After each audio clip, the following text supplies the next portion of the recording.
Rebonsoir à tous et merci de nous rejoindre dans cette nouvelle émission Info Continue. À la suite donc du tout premier numéro d'hier, eh bien, on poursuit l'aventure aujourd'hui avec l'actualité liée au 35e anniversaire de la Conférence nationale des forces vives de la nation de février 1990. Dans l'exercice de ce soir, on jette un coup d'œil dans le rétroviseur et paf, nous voici, n'est-ce pas, à l'ouverture des travaux de cette historique rencontre qui a permis aux délégués venus d'un peu partout de statuer sur la santé du Bénin à cette époque.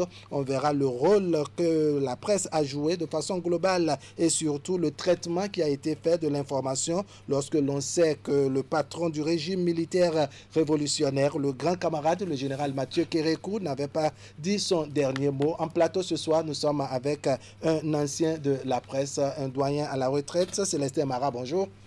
Bonsoir, monsieur Ali Para. Bonsoir et bienvenue sur ce plateau. Vous êtes journaliste à la retraite. Vous avez fait l'ORTB, un acteur donc de cette conférence nationale en ce qui concerne donc la couverture, s'il faut dire les choses ainsi. Ça m'intéresse, hein, doyen Célestin Mara, de savoir dans quel état d'âme vous étiez durant à ce moment-là. Parce que quand on fait 35 ans en arrière, on se retrouve exactement à la date d'ouverture des travaux de cette conférence nationale de 90. Merci, monsieur Ali Para, de m'inviter à votre émission. Permettez dans un premier temps que je puisse présenter un hommage à ceux qui ont couvert la conférence nationale et qui ne sont plus de ce monde, techniciens comme journalistes de l'ORTB. Permettez-moi également de rendre hommage à tous les acteurs de la conférence nationale qui nous ont permis, comme vous le dites si bien, d'entrer dans une nouvelle ère, l'ère démocratique. Et permettez ensuite, pour vous permettre à vous de comprendre l'état d'âme de l'époque, permettez que je puisse rendre hommage, après avoir rendu hommage à tous les acteurs, spécialement à deux personnalités. Et vous comprendrez pourquoi. Il s'agit dans un premier temps de Maître Robert Dossou, pas parce qu'il a été président du comité préparatoire, vous saurez pourquoi. Et la deuxième personnalité, je n'ai pas besoin de présenter Robert Dossou. C'est pour ça que je ne me dérange pas pour ça. C'est un homme connu, même sur le plan mondial. La deuxième personnalité, c'est René Awansou. Père à son âme, il est décédé, je crois, en 2022. À l'époque, il était professeur à l'Université nationale du Bénin. Il était professeur de lettres modernes. Et je crois qu'il enseignait, si ma mémoire est bonne, la civilisation américaine à l'Université nationale du Bénin. Pourquoi je parle de ces personnalités? Le 28 juin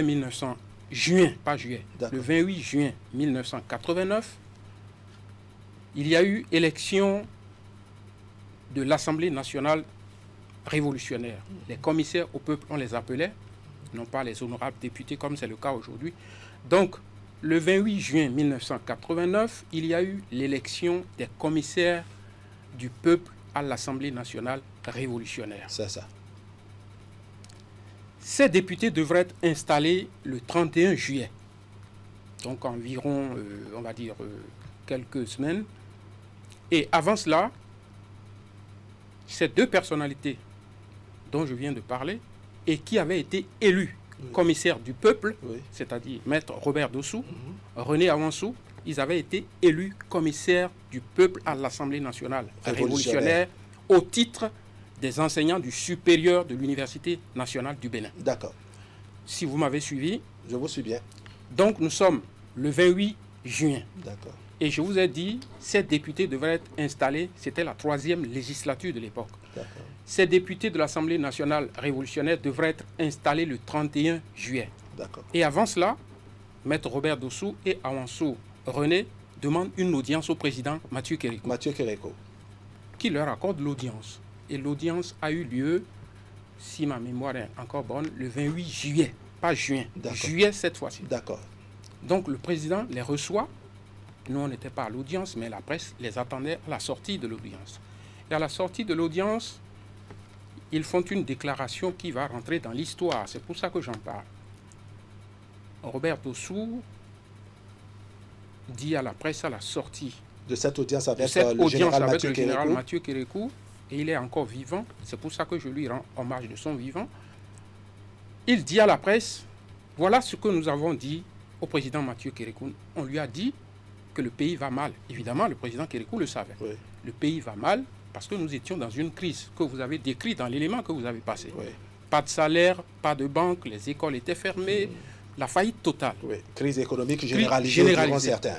Donc, Robert Dossou dit à la presse, nous avons dit au président de la République que le pays va mal, que la voie que nous sommes en train de suivre, c'est-à-dire le pouvoir d'État est en train de suivre, que c'est une mauvaise voie. D'accord.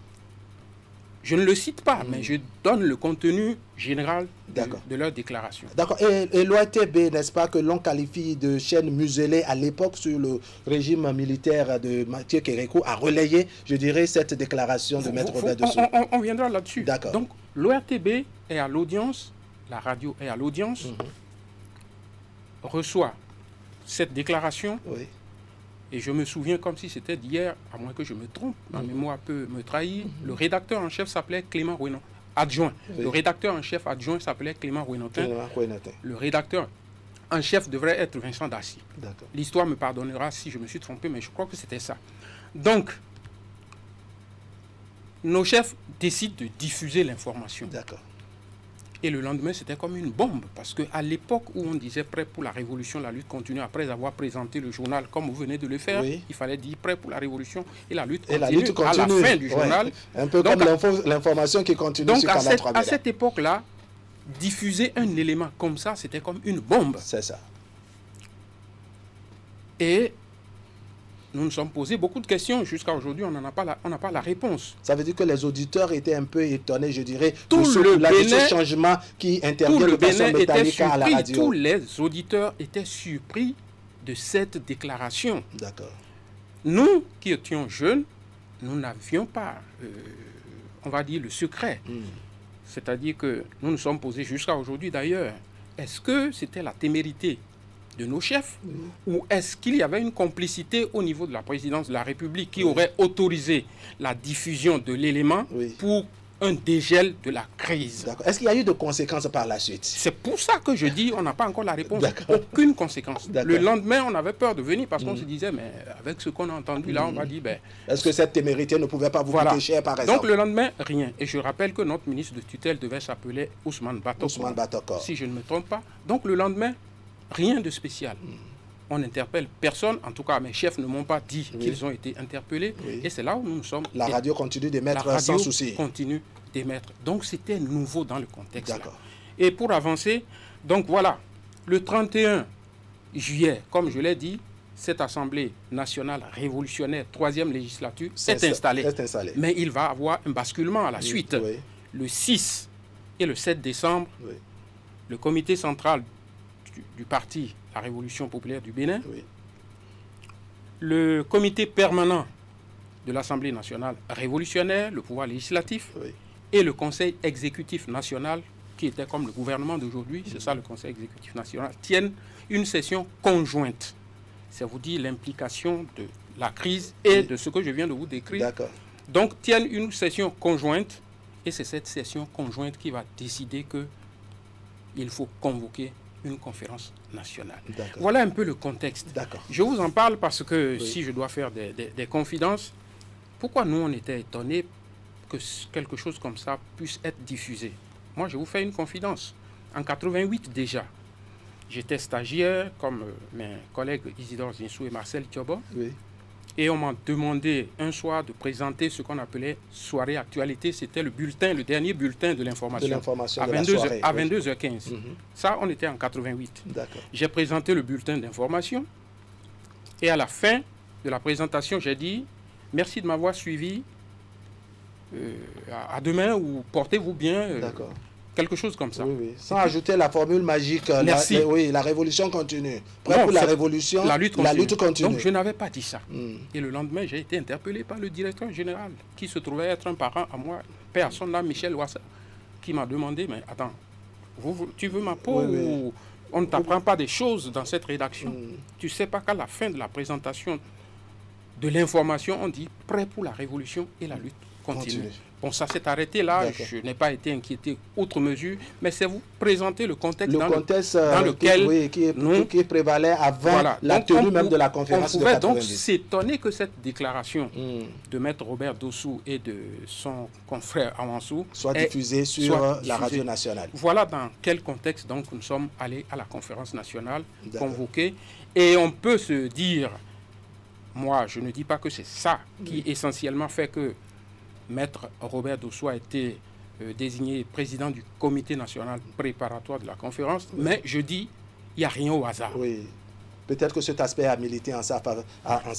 Alors, on revient maintenant au jour J. Nous sommes, comme je le disais, exactement au 35e anniversaire, à l'ouverture des travaux. Comment les choses se sont passées? C'est vrai, on a parlé de retransmission en direct. Ça sous-entend que d'une manière ou d'une autre, il n'y avait pas un traitement particulier de l'information. Mais comment les choses se sont passées? Très bien. Ouais. Il faut être honnête jusqu'au bout. Moi, je n'étais pas au PLM tous les jours parce que nous avions une organisation. Une équipe formée en conséquence. Nous avons des équipes pour le PLM Alédio, dont faisait partie Marcel Tchobo, Isidore Zissou, les autres, les anciens,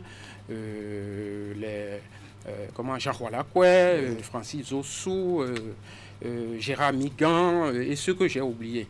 Moi, j'étais en studio la plupart du temps avec une grande journaliste que les gens ont peut-être oublié, Claude Da Silva.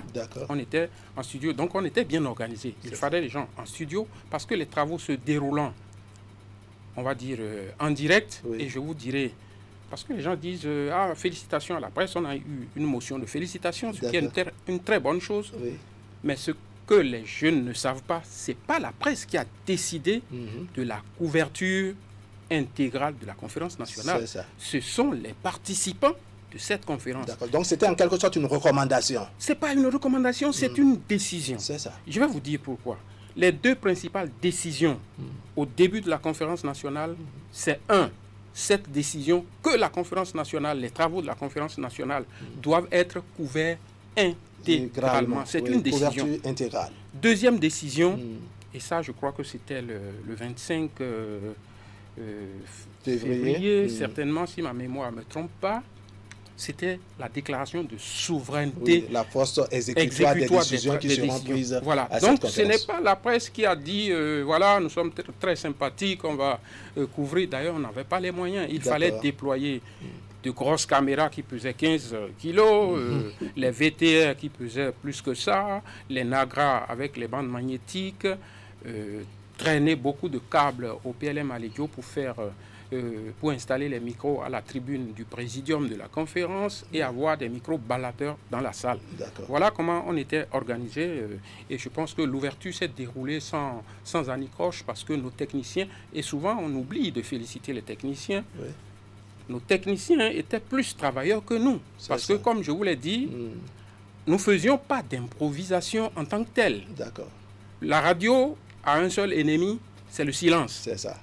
C'est-à-dire que si vous êtes à la radio, vous vous taisez, il n'y a plus rien. Oui, alors on se pose la question, quand les travaux sont suspendus, par exemple, à l'hôtel PLM à Alédio, comment fonctionnait la radio? C'est là où j'en viens. Allons-y. Nous avions à l'ORTB, je vais décrire rapidement le programme. Nous avions comme grille de programme, globalement, je ne peux pas aller dans tous les détails, une grande édition du journal parlé qu'on appelait Bénin Monde Actualité. C'était à 13h15.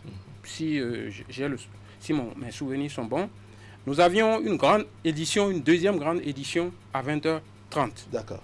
Et nous avions ce qu'on appelait soirée actualité. C'était le dernier bulletin d'information qui se déroulait à 22h15. Et le matin, je crois 7h15, nous avions actualité matin. Qui réveillait en quelque sorte les auditeurs. Et maintenant, le programme est habillé de tout le reste. Musique, magazines culturels, économiques. Alors ce vide, disais-je, comment vous le comprenez? Et c'est là où j'en viens. Donc si, ça veut dire concrètement, pour être très court d'ailleurs, ça veut dire que ce programme que je viens de vous décrire dépendait du déroulement de la conférence nationale.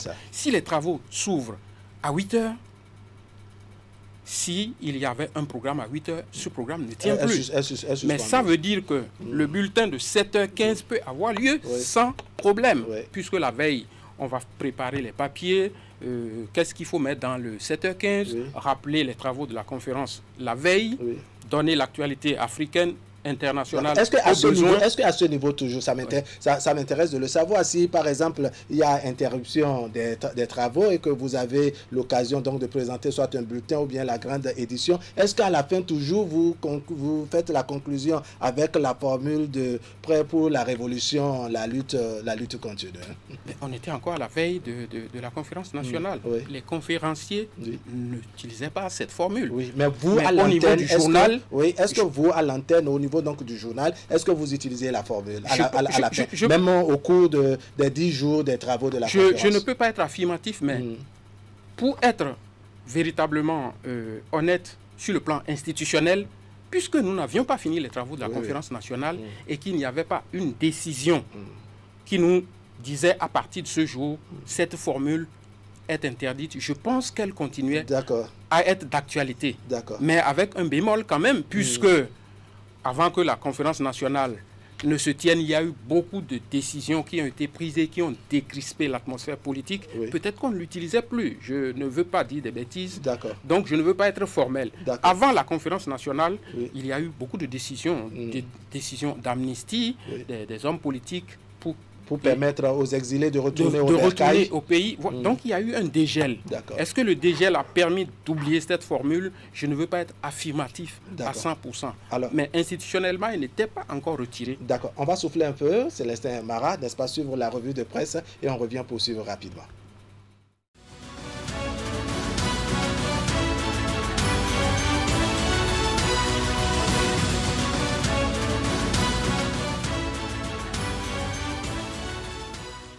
À toutes et à tous, bonjour et bienvenue sur la revue de presse. Nous étions en février 1990, aux heures de la conférence nationale des forces vives de la nation. Le journal L'égouzou avait le privilège de couvrir les assises et dans l'une de ses parutions, le journal faisait observer que le renouveau démocratique auquel aspire notre peuple ne doit pas nous éloigner des vrais problèmes auxquels nous sommes actuellement confrontés. La raison nous recommande de taire nos passions, écrivait le journal, et de réfléchir ensemble sur l'avenir de notre pays et dégager les voies et moyens pour remettre sur les rails la vie nationale dans les domaines politiques, économiques, social et culturels. La conférence nationale des forces vives de la nation, ouverte depuis, poursuit ses travaux à l'hôtel PLM à Lédio, relatait le journal. Acte premier, élection du bureau provisoire composé de sages en la personne de Salomon Biokou, 85 ans, Maître Hélène Holoukeke et Hervé Akakbo, 22 ans, a eu la difficile et lourde mission de débattre d'une partie du règlement intérieur et de procéder à la mise sur pied du présidium de la conférence. Dans un tout autre article, le journal écrivait que dans la foulée des travaux de la conférence, les participants ont reçu la visite surprise du chef de l'État venu apporter des éléments de réponse aux nombreuses questions que se posaient les conférenciers. Dans la nuit de mardi, les travaux avaient achoppé sur la question de la souveraineté de la conférence et donc du sort qui sera réservé aux décisions qui en seront issues. Et puis le journal ajoutait que sans doute le renouveau démocratique que nous devons de promouvoir dans notre pays est une nécessité incontournable de notre époque. C'était la revue de presse spéciale Conférence nationale des forces vives de la nation de février 1990. À demain.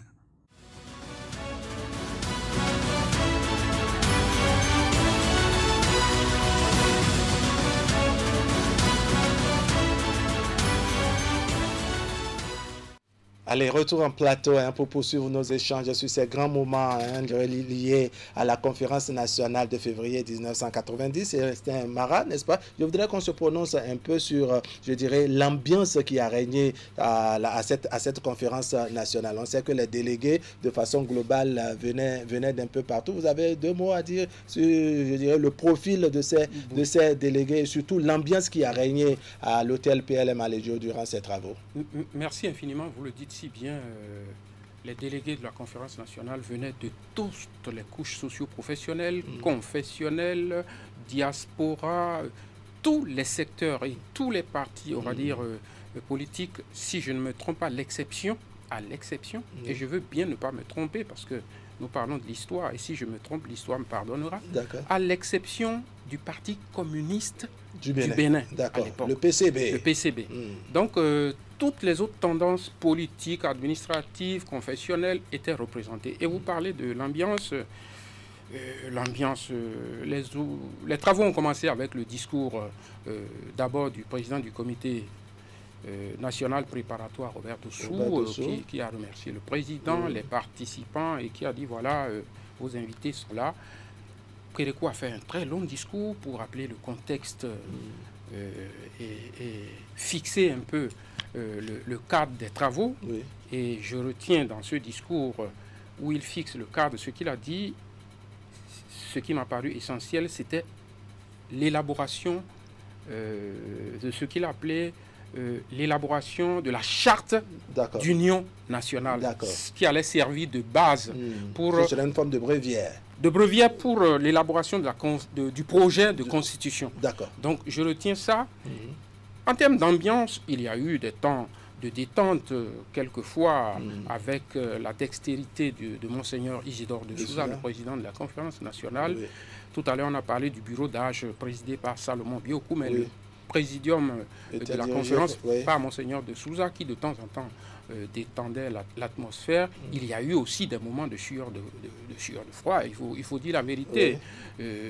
J'aime pas mettre le couteau dans la plaie. On dira pourquoi il dit ça. Mais il y a eu des moments difficiles où, et ça a été dit dans le rapport général de Thévo hier, il a dit, à des moments donnés, nous avons émis des doutes. On s'est demandé s'il ne s'agissait pas d'un piège, l'un des pièges que les pouvoirs tendent aux citoyens pour se donner un nouveau souffle. Donc il y a eu des doutes. Mais à la fin, il a conclu que nous avons pu vaincre la fatalité. Parmi les instants de doute, c'est pas bien de rappeler ça, mais puisque vous me conduisez là, parmi les instants de doute et quelquefois de peur, cette déclaration de paix à son âme de l'ancien président Kouandété, Maurice Kouandété, qui dit la conférence a échoué, Mathieu Kérékou vous a tendu la perche, vous ne l'avez pas saisi. Si j'étais à sa place, je vous assomme avec, et demain s'il ne se présente pas, je serai là.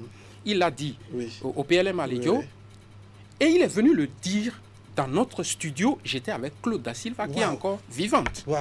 J'étais en studio parce que, comme je vous l'ai dit, on était organisé de telle sorte qu'il n'y ait pas de vide. Donc ceux qui étaient là-bas étaient là pour nous annoncer, voilà, les travaux reprennent. En résumé, il ne s'est pas contenté, je dirais, d'apeurer aussi bien les délégués que la nation, puisque on se souvient que c'est retransmis en direct. Il y a qu'il est venu lui-même en studio. Il est venu en studio. Plus tard. Je ne peux pas penser que c'est nous qui l'avons invité là, je m'interroge. Mais en tout cas, il est venu en studio. Et Claude Da Silva, il est revenu sur cet aspect. Il l'a redit exactement pareil. Il est ressorti, il a claqué la porte. Et je me rappelle quand il a dit ça au PLM à Lédio. Je me souviens de ce que le président Amandegwe, paix à son âme, a dit. Il a dit, ce monsieur, je le connais, quand il dit quelque chose, il le fait. Et que c'est un spécialiste des C'est un putschiste professionnel. Voilà. Donc, il y a eu ces moments-là, mais il y a eu des moments de grande détente. Et parmi ces moments de grande détente, c'est important de le dire. Lequel vous marquez? C'est quand le président Mathieu Kérékou arrive à la clôture des travaux et qu'il dit à la fin de son discours, au nom de l'intérêt supérieur de la nation, nous appliquerons dans l'ordre et la discipline librement consentie les travaux, les décisions de la conférence nationale. Ce n'est pas un défaitisme, ce n'est pas une capitulation, c'est une question de responsabilité. Je pense que les gens se sont levés pour chanter l'hymne national. Je dirais une position qui vient trancher littéralement avec la position de Maurice Kouandété. Je ne sais pas si le président, personne à Maurice Kouandété, en le disant, il en était convaincu, seul lui le sait. Mais je pense que avec ce que nous avons vu, la manière dont Monseigneur de Souza a géré les travaux, je pense que l'inquiétude a été levée. Mais cette inquiétude, est-ce que vous l'avez notée dans le rang, je dirais, de ceux qui peut-être vous ont accordé des interviews relayées? Est-ce que certains ont manifesté, je dirais, cette inquiétude, connaissant bien sûr l'homme? Moi, étant en studio, je ne peux pas vous répondre, puisque seuls ceux qui étaient sur le terrain se rappellent de qui ils ont interviewé. Et on n'a pas diffusé tous les à côté. Alors, au-delà de ces propos, je dirais, quelque peu militaires, hein, n'est-ce pas, qui ont apporté la frayeur dans la salle et même au niveau du peuple qui était, je dirais, accroché aux transitors, aux radios et autres. Quels sont les autres grands moments, n'est-ce pas, d'autres anecdotes qu'il convient, par exemple, de nous rappeler que peut-être certains historiens ne rappellent pas forcément par ignorance, mais peut-être parce qu'ils trouvent que ce serait, bon, peut-être que c'est ennuyeux. Mais pour nous, c'est important. Bon, je n'ai pas d'anecdote particulière en dehors de celle que je vous ai racontée concernant l'histoire de Prêt pour la Révolution. La lutte continue, mais à la conférence nationale, il y a eu un autre moment, c'est l'élection du premier ministre de la transition, et Nicéphore Dieudonné Soglo, qui, vous le connaissez bien, a quelquefois ses passions pour la littérature, a rappelé quelques mots de Aimé Césaire, voici venu le temps de se ceindre les reins, etc., etc. Voilà, c'était des moments vraiment passionnants, et je pense qu'il n'a pas été élu Premier ministre de la Transition par hasard, parce que lui aussi, il a tenu des propos, quelquefois, qui étaient jugés durs. Il a rappelé au président Kérékou, je vous ai dit que si on continuait comme ça, on n'allait pas s'en sortir, puisqu'il était venu en tant que, enfin, pas en sa qualité, mais il était administrateur de la Banque mondiale, avec en charge beaucoup de pays africains, dont le Bénin. Donc, il connaissait le Bénin. L'histoire, la santé du Bénin. Et je me rappelle, il le rappelait quand il est devenu Premier ministre, il rappelait tout le temps ça. À la sortie de la conférence nationale, notre pays ressemblait à un pays sorti d'un tremblement de terre ou d'une guerre. Donc, c'est des choses qu'il disait.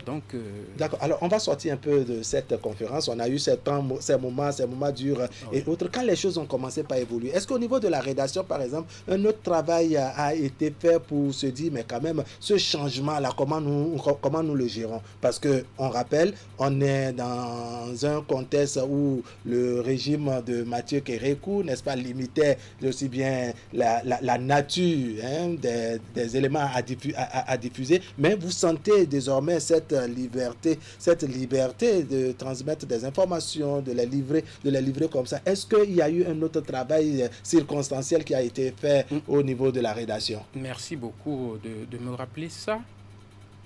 Je n'aime pas parler de moi-même parce que c'est intéressant. C'est pas intéressant de parler de soi, mais vous m'obligez à le faire, puisque une fois sorti de la conférence nationale, le Premier ministre Nicéphore Dieudonné Soglo s'installe et il a besoin d'un attaché de presse. C'est ça.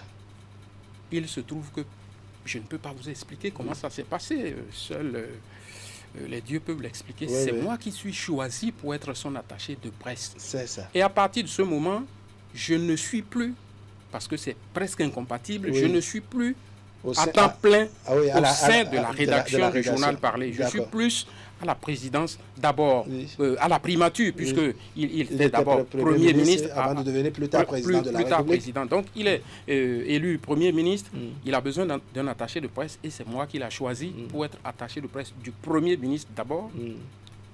Donc je ne suis plus à plein temps à la rédaction. Mais pour répondre clairement à votre question, oui, je peux vous dire qu'il y a un changement, parce que je me souviens très bien que bien après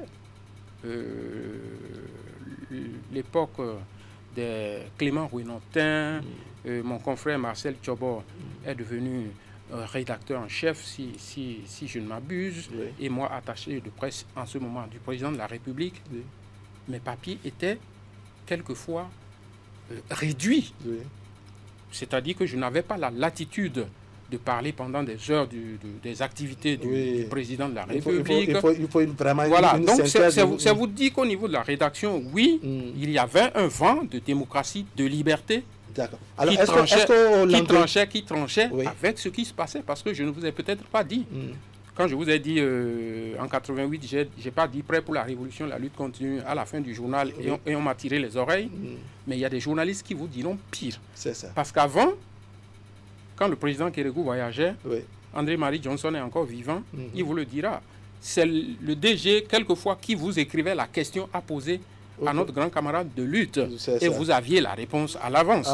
Donc, on peut se dire que ça, il y a quand même un décalage. Et ça sous-entend qu'on ne pouvait pas aller au-delà des questions déjà préparées, comme vous avez dit. Ah non.